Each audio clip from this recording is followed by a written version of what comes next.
Hello and welcome to the campus of San Jose State University in this edition of Equal Time. I'm your host, Journalism School Director Bob Rucker.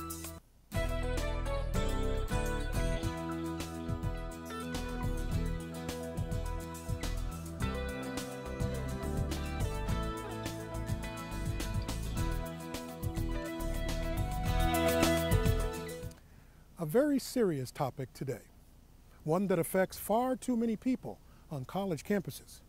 According to the Centers for Disease Control, suicide rates are on the rise.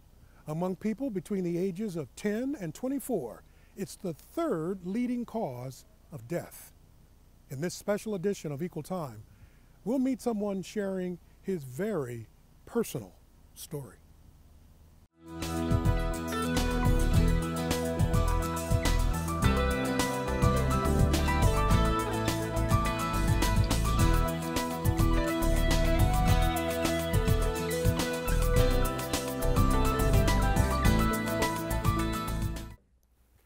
Welcome to a very special edition of Equal Time, where today we're going to take the full time period to talk to a unique young man, someone who's had a life experience that most of us would never want, but he's going to take that experience and use it as a way to help other people.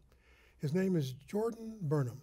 You're from Pennsylvania. That's correct. And you're best known for being seen all over YouTube and all over ESPN and CNN for having done what? I now speak on mental health and suicide prevention, and so this is my 7th year of doing so. What sparked this and what my story kind of started with was my senior year of high school, which was 2007. That year is when I attempted suicide by going out of my 9-story bedroom window. Obviously devastating injuries, and being diagnosed with depression 2 years before that, struggling with how to cope with my mental health in the best way. Now, while I was in the hospital, and I was told what happened, because I still don't remember going out the window. My sister was the one who told me what happened, and this was at least a month after, because the doctors wanted to see the psychiatrist at the hospital, wanted to see if I would remember it on my own. And when my sister told me, one, I was just in shock that I survived. Ironically, my class that morning in physics was on heights, and I learned that the cutoff point for life and death with firefighters, policemen, the golden rule is 5 stories. So when my sister, Tara, told me that I fell 9 stories, I was shocked. That you were still alive? Yes, absolutely. The next question was, how did it get to that point? How did it get to a suicide attempt, so violent of a suicide attempt? Now, during that time while I was in the hospital, I was approached by a reporter from the Philadelphia Inquirer who asked my dad if he could interview me about my story, about what led up to this. Did anyone see this coming? Did anyone see the warning signs? How did it get to that 9-story fall? During that time while I'm in the hospital, I haven't graduated yet, so I don't have a high school degree. I have a part-time job in the summer as a caddy, so I don't really have a full-time job or career. At this point, the only thing I had was my story. And I knew at that moment that my story is more valuable to other people than it would be for me to just keep it a secret. So that's why I shared my story. I did that interview, and it took 3 months because I couldn't talk at the time. You were recovering from your injuries. Correct. I had a trach in my throat, so I couldn't talk, and I had to spell out that entire interview. Well, let's go back. I want the audience to get a full picture. Before this happened, when you came out of that window, you were having a good high school life. Absolutely. Like many of our students who live here in the Bay Area, they would love to have the energy, the sports activities, the creative broadcast things. Talk a little bit about what you were doing before you got to that moment. In high school, if you looked at the outside and you looked at the Jordan, from the outside, everything looked great. I was a class clown, so I was always smiling, I was always laughing. If I passed someone in the hall that seemed like they were down, I would pick them back up. And I always loved talking to people. I loved making jokes. I loved being around, always been a people person. So in high school, I played sports. I was very active in after-school activities. I did broadcast journalism for our high school. And so I knew a lot of people in my school knew me. And I fit in. I had friends. I had a girlfriend at the time. And so everything from the outside looked like it was a perfect high school atmosphere. The only difficulty with my school was that we have a high achieving academic standard, and that everyone has to get straight A's. Everyone has to get into an Ivy League school. Everyone has to be successful, or what they consider successful. So that's where the pressure starts to mount up. Correct. And so also, too, being in a school where there's only 5% African American, And sometimes being the only black student in the classroom, you feel like you have this pressure and you feel like you have to put the entire black community on your back and do well just to prove other people wrong. Yeah, I can relate to that. Yeah, and so that pressure of trying to be perfect, that pressure of, with sports, trying to keep up with sports, and all this time, it wasn't until my 10th grade year that I was diagnosed with depression. So you had no indication to yourself or with your doctors, your parents, of any mental health issues. Right. So when you're dealing with that pressure, were you starting to doubt yourself? How would you describe it? When I was told I had depression, I put that label on myself and I said, well, this is my fault. I shouldn't be depressed. I should just get out of it. And in my presentation, I explained the difference between feeling depressed and being diagnosed with depression. Where someone who's depressed, they know why they're depressed more times than not. Maybe it's anniversary of something saddening, losing a close one, going through a bad time in school or going through a bad breakup, but you know why you're crying. You know why you don't feel like yourself. Right. Me, having depression, I can wake up one day and have no idea why I have such a low self-esteem, why I'm sad for no reason, why I lack energy, motivation for no reason. It's frustrating. And I explained that in my presentation to say that I didn't know that difference when I was in high school. I thought depressed was just depressed, just like depression, because they're words we use so much in this society. A lot of times we don't know the meaning. And so when I was diagnosed with depression, I blamed myself, and I didn't cope with it in the best way. And I figured, well, if I don't cope with it in the best way possible, it'll just go away on its own. Now, you mentioned something in your earlier presentations. In the black community, sometimes when you're dealing with that type of pressure, you're feeling like you've got the weight of your culture on your shoulders. Right. You've got to succeed, because if you don't, everybody looks bad. Many people turn to alcohol. Some people turn to drugs. Some people turn to the idea of hurting themselves. Correct. What did you do? For me, my self-harm and my self-injury was drinking to the amount that I was. And what was difficult too, and you mentioned being the only black student involved in certain activities and playing golf, more times than not, the only black person in the golf match.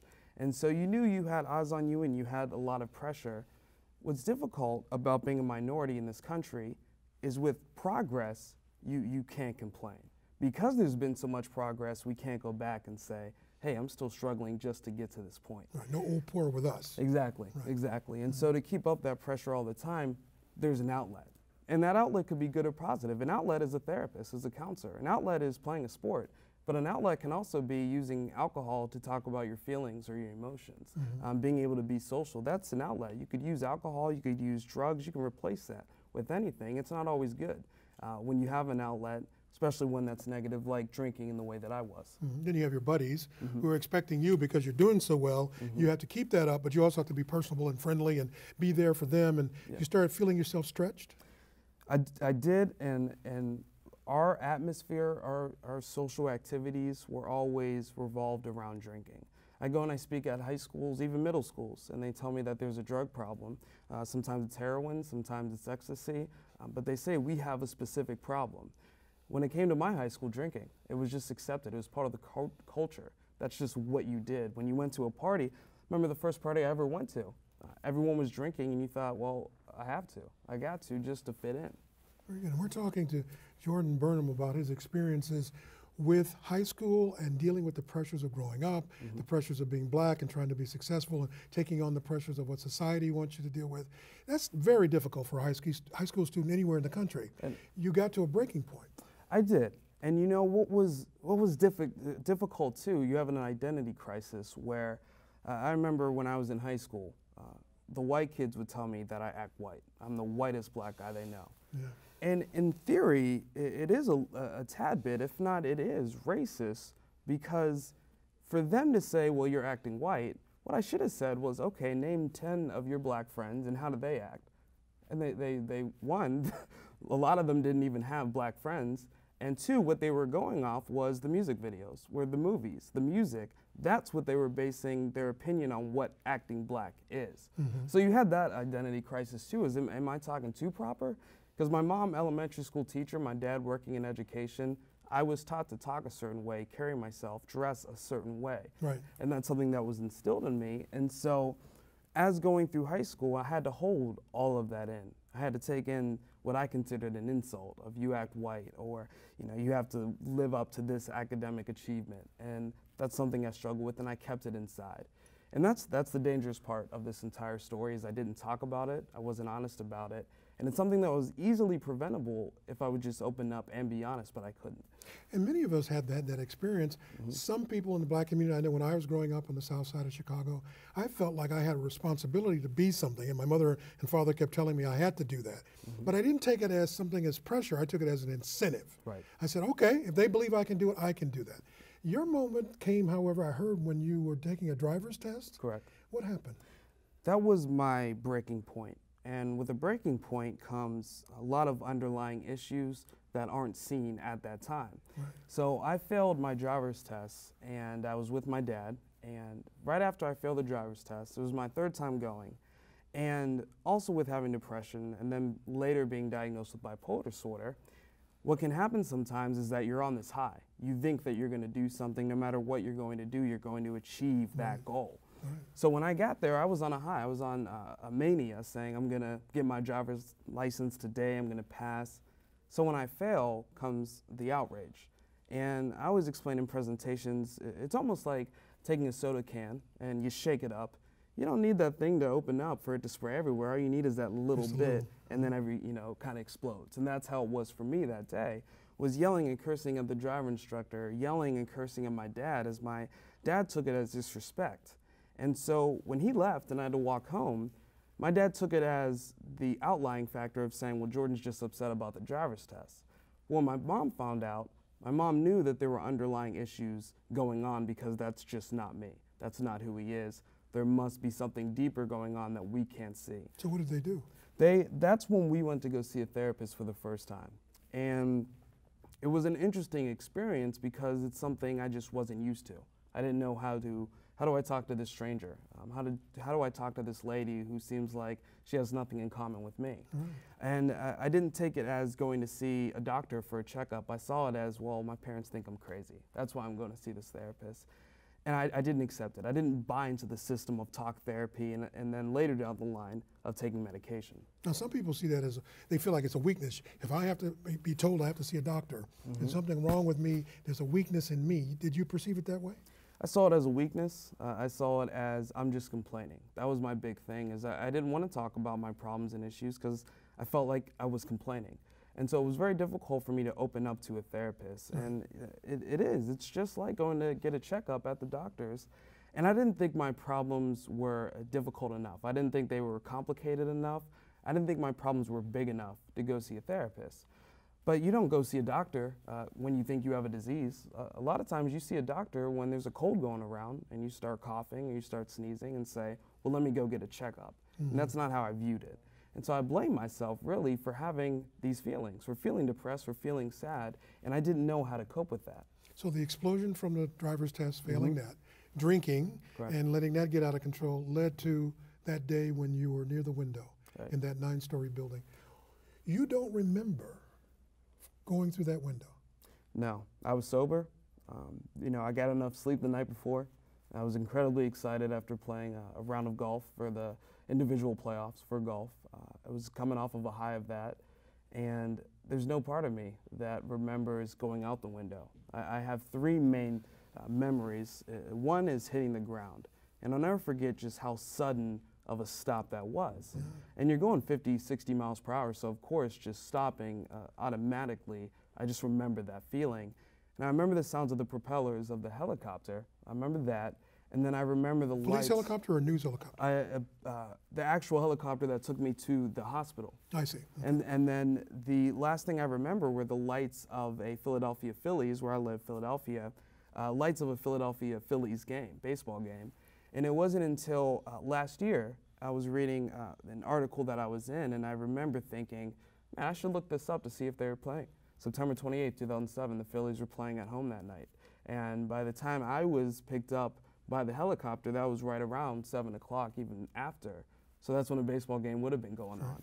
And so it's very strange to me. I have those 3 main memories, but still don't remember actually going out the window. Do you remember who was around you? Was there anybody to try to stop you? This is the interesting part, is I was still conscious. When I hit the ground, this is going off the police report, I hit the ground, there was a woman outside playing with her kids. And so she came up to me and she said she heard a loud thump. and she saw my body. The blood, she said, was the main part of why she called 911, just to see that much blood. And so she's the one who asked me, "What's your name?" And I said, "Jordan Burnham." And she actually asked me, "Did you go out your window?" And I said, "No." And when the first police officer came on the scene, she had assumed that I was dead, and she went to check my pulse, and I actually moved my hand and tried to get her out of the way. Must have startled her. Yeah, absolutely. Yeah. And so by the time my dad walked to my high school, which is 10 minutes away from our home, our apartment, by the time he got back with my car, the ambulance were there, the EMTs, the police, fire trucks, everyone was there by the time he got back. So I had immediate medical coverage and medical attention. And so it's amazing to me that I was still conscious on the ground, I was still moving on the ground, but yet still just don't remember those moments. And you know, it is the moment that changed my life. And I was just thinking about this the other day, it's not like I forget an hour out of my life. It's not like I forget 30 minutes outside of my life. I forget about 20 to 30 seconds of my life, and that's the one thing that changed everything. Everything. And so it's a blessing and a curse. It probably took me a year to get over the fact that I wasn't going to remember, but it's also a blessing because I don't think I could relive going out the window and talking about it as many times as I do in a year. Because a lot of people could never do that after the fact. Let's talk about the checklist of all the injuries. You were severely injured when you fell out there. Talk a little bit about what were the damages to your body? I broke my fibula, which was a compound fracture. And so the part that actually was outside of the skin, they had to saw that off. The tibia broke, my femur shattered, broke my pelvis, broke my jaw, and what they originally thought was 2 different places ended up being 4. I had fractures to my skull. I was bleeding internally from my brain and my organs. When I was flown to the hospital at night, that was the main thing. That was the main concern. They could not stop the internal bleeding. So when my parents got to the hospital, they were told that I had less than 24 hours to live because they couldn't stop the internal bleeding. And then after that, you know, I was able to survive 24 hours. My kidneys failed. I was induced into a coma for 5 days. Those 5 days, there was no promise I was going to live or survive. So when I tell the story now, it only takes me a couple seconds to say I survived 5 days. But as you can imagine, being a parent and just sitting there having to think. Pure agony for your parents. And so you have no idea if a doctor's going to come out with what type of news. You don't know if he's going to come out saying good news. You don't know if he's going to come out saying your son has passed away. No idea. So it was until 5 days that they knew I was going to survive, but still, they didn't know if physically I'd ever be able to move. I remember originally I could not feel anything on my left leg and even a little bit on my right. They didn't think mentally I would be there. They thought that there was so much bleeding in the brain that I wouldn't be myself again. So they knew I survived, but they knew it was going to be a long road, if any, and no one was promising this, walking around and being like this. The only thing that could be promised was that I survived and I was alive. Where it went from there, they didn't know. Anyone looking at you today would never know you've been through any of this, and they would say, okay, you survived that, but let's talk a little bit about the recovery. I've seen video of when you were trying to go through your rehabilitation, your therapy. It looked painful, it looked very difficult, and then lead us up to when you graduated from high school. The physical therapy really couldn't start until January of 2008, and so it wasn't until about 3 months after that I could actually start doing it, because I was given the okay to put weight on my left leg. And that was the big thing, was being able to put weight on there. So that's when it was intense physical therapy. And I started using a walker to walk, and I could probably walk 5-10 feet, and that was it, and I'd have to sit down because I was too winded. I would get too tired. My left wrist I wasn't able to use at least a year after, and so I would actually have a walker where I rested my arm on it, and my right hand was the one that pushed it along. So that's when I first started doing, you know, walker and walking with that. But even when I left the hospital, and this is 5 months after, I was still in very bad shape. I still depended on my parents, the nurses that came in, to do everything for me physically. It was the first time I had to depend on everyone to do things for me. It's a very humbling feeling. Jordan Burnham is not alone. Every year in the United States, some 4,600 young people take their lives in suicide. We'll hear more from him right after a short break.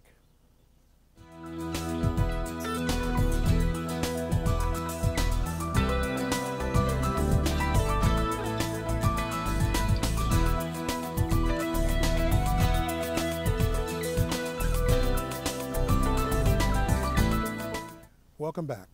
We've been hearing from Jordan Burnham, who now makes it his personal mission to inform students on college and high school campuses about depression and suicide. More now from this courageous and inspirational young man.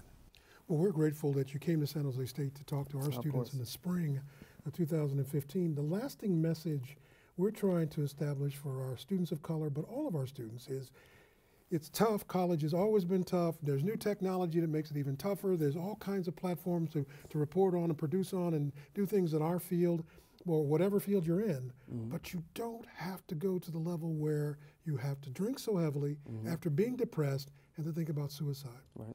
For those of us who are looking to make sure we see that and try to grab someone from the edge, what should we be looking for? You know, a lot of times to have a good friend, you have to be a good friend. To know someone so closely, you can almost kind of tell. And there are so many times I talk to students where they say, I know they're struggling, I just don't know how to start the conversation. So how do you do it? The best question that I think anyone can ask is, how are you feeling? Because we ask each other how we're doing all the time in our society. Walking around talking to strangers, you ask, how are you doing? But it seems like a throwaway comment. Yeah, exactly. And you're only expected to give one answer or a very short answer. If I ask you how you're feeling, it almost takes you back a step and saying you actually are taking the time to listen to how I feel. And that's what it takes, is being an active listener and saying, how are you feeling? You can vent. I won't give you any advice. We don't have to talk. You can talk, and I'll just be here to listen to you. I just want to know, how are you feeling? And everything is okay. A lot of times I say that to friends who I know are struggling. I say, you know, are you okay? They say, yeah, I'm fine. I said, no, are you okay? And we have to get to that deeper level. And that's just with us when we have occupations, when we have jobs. We know that we can just do our job. You know, my job is technically just to speak. I don't have to do Q&A after. I don't have to stay to talk to kids afterwards. But that's going deeper than just what we're supposed to do, something that we need to do and that we want to do. And so instead of every day when we're going through our cycle every single day, waking up at this time, coming into work, going to school, just out of that entire cycle, that entire continuous motion, just taking the time to say, how are you feeling? I know you're going through a tough time. I know you might be stressed, anxious. I just want to know, are you okay? And from the other side of it, students would probably say, well, why don't you say something to those teachers about lay off on all the work, and why is there all that pressure, and why do we have to go through this stress? Right. They're looking for someone to help them escape from what the reality is of college, which has been for many, many, many, many decades. Yeah. What do we say to the student, to the individual who wants the escape from the responsibilities? Right. What do you say? A lot of, especially college students, I say, I know a lot of you are studying right now. I said, I know a lot of you are writing papers, putting together presentations and focused on getting those done. I said, if you're working on something for more than 30 minutes to an hour, I want you to take 10 minutes to do something that requires no brain cells. Something that's really simple, whether it's watching a cartoon, whether it's watching your favorite YouTube clip that makes you laugh every time, whatever it may be, just something small that takes your mind away, that gives you just a little break for that short period of time, and then go back and say, all right, let me focus and get what I need to do. Have a mini vacation from the stress. Exactly, and that's what when I give my presentation, that's the best feeling, is when I tell that first joke and all the students are laughing, and I said, they get to escape from what they're doing outside of this, from all the studying, from all the homework, all the stress and anxiety they felt on the outside of this auditorium. They're escaping right now, and I'm glad I can be a part of that. And for students, our last thought would be, graduation is the goal. If you're in college, you want to finish. You don't want to put it off. You don't want to have to come back later. There can be so many hassles later, so many changes in the degree program that you'd have to pick up later. You might be married, you have children, et cetera, et cetera, et cetera. Do it now, do it as best you can, and get it done. How about getting you back to getting it done so that we can get you in the broadcast field? You know what, I tell kids all the time, I said, when you use a GPS, there are plenty of times, because of construction, because of new roads, because of whatever it is, there are plenty of times where your GPS tells you to recalculate. You don't see that as a failure. You just know that, all right, I made a wrong turn. All right, there's new things that just appeared that popped up. There's new construction. There's only one lane that's open. So you're saying, I have to recalculate, but I still get to where I want to be. And that's how I view it. That's how I see it, is that I wish there was a blueprint for this life. I wish there was a blueprint for a college student, a high school student. There's not, but there is a goal that you want to get to. just realize you're going to have to recalculate to be able to get there sometimes, and there's no shame in that. And be willing to accept that every step of your life, not just one time and then I should never have to do it again. It's a reoccurring experience. Correct, right. Last question. So you've gone from being a stellar student, a great golfer I've been hearing, to having a moment of depression that led to alcohol use that led to a near-death experience. You went through a lot of hardship. You went through a great deal of pain and suffering to go through a rehabilitation process to finish your degree program. Now you're out helping people around the world. Right. And you got to go to the White House? I was Vice President Biden saw a video of me speaking in the Philadelphia area. And the one organization I speak for, Minding Your Mind in Philadelphia, has a connection via a couple people that employees to the White House and to Vice President Biden. And so he's the one who saw a video of me speaking, and he invited me to the National Conference on Mental Health in 2013. And there's so many moments in my life, so many achievements where I said this is the ceiling. In 2008, I was able to go to a briefing congressional on Capitol Hill to be able to tell my story on that platform in 2008. I thought that was it. In 2010 rolled around, I was on ESPN. I said, that's the ceiling. That's it. I'm happy with that. And then the White House, just shaking. I mean, there's just no way to explain what it's like to not only see the president walk by you, to see him speak, but then to shake his hand and know he knows who you are. And there's still it wasn't like I was cocky at that point. I said, that's a miracle. I'm just so grateful for my family. When I found out about the White House, I said, I'm so happy for my family that was there every step of the way. I'm so happy for my sister, who never thought I'd be able to walk, and here I am walking into the White House. And then the year after that, 2014, I was invited to speak at the UN headquarters in New York City. Wow. And all you have to do now is go to The Hague and you got it covered. You got everything. I take every opportunity that I can to tell this story, and to know that it's still making a difference, to know that it still touches people. I'm happy to be a messenger of hope, and I'm happy to be a messenger of allowing people to tell their stories. I think that's why San Jose State University wanted you to come here in the spring of 2015. Certainly the School of Journalism and Mass Communication is very happy to see you here and be able to communicate your story so eloquently and so thoroughly. And now I'm going to give you an offer on camera. When that film is done, when that movie is done, you bring it right back here to San Jose State. You showcase it or do a preview or whatever you want to do. I want to put you on this set, and we'll call the White House and see if we can get that guy to come sit next to us. How about that? Hey, that sounds good to me. I really have enjoyed talking to you. But most importantly, have the future you keep dreaming of. Absolutely. Because you certainly see life in a unique way, an impressive way. And I want to thank you for joining us for this edition of Equal Time. We hope you'll come back, where we try to look at things from a deeper level and have an understanding and connection with people in our audience. Thank you for joining us.